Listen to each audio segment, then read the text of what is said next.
public would be disturbed by the idea that the party was trying to stop this story becoming public for reasons of party interest, given the nature of the messages. Now, Anna, this was, the budget day. Derek Mackay was supposed to deliver the budget, and this has, complete deflection from the budget. This was the big set piece where they were supposed to say, this is who we are, this is what we plan for the future of the country, this is our competencies across, various places. Now, however, they chose to project that. It was overshadowed by this. So what does the SNP have to do now? I think the SNP, I mean, this latest kind of scandal couldn't have come really at a worse time for the SNP. We're on top of, we heard throughout the general election campaign we're getting kind of hauled over the coals about their records in health, education.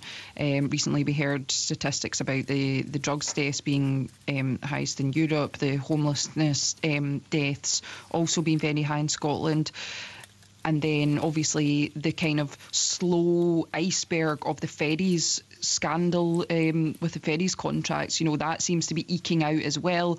So with this latest thing with Derek Mackay, I think the SNP, we've seen in the past that these things sometimes haven't really had much of an effect on the party, and there's still been a huge popularity, and it's not impacted them that much. But I think things are now starting to stick. And I think really, just going back to what David has said, I think Derek Mackay needs to come out and explain himself. I think that they need to show very swift action on this issue, but they also need to make sure that, their house is in order, that they don't have any more of these sort of issues, because otherwise, who knows what the damage is really going to be. And David, on the timing on budget day? Yes, I think it couldn't have came at a worse time, as Hannah said, and I guess one positive the party would take out of it is that Kate Forbes, Derek Mackay's junior minister, stepped up and was very impressive in taking on such a complicated brief at such short notice and performing well in the chamber.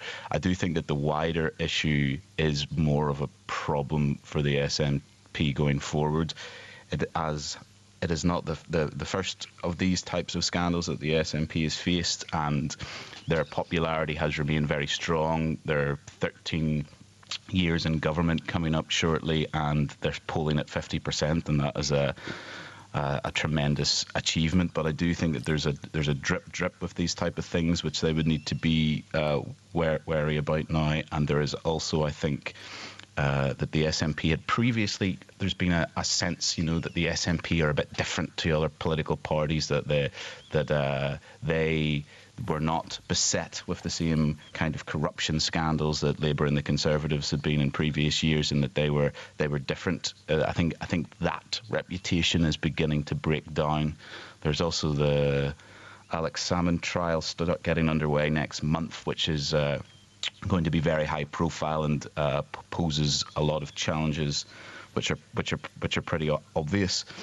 The other more political and personnel problem it gives, I think, is that Derek Mackay had been tipped as a possible successor, and Nicola Sturgeon's, both her leadership, her kind of presidential leadership style, and her ability to bring on or nurture talent within the party is something that people have questioned in the past.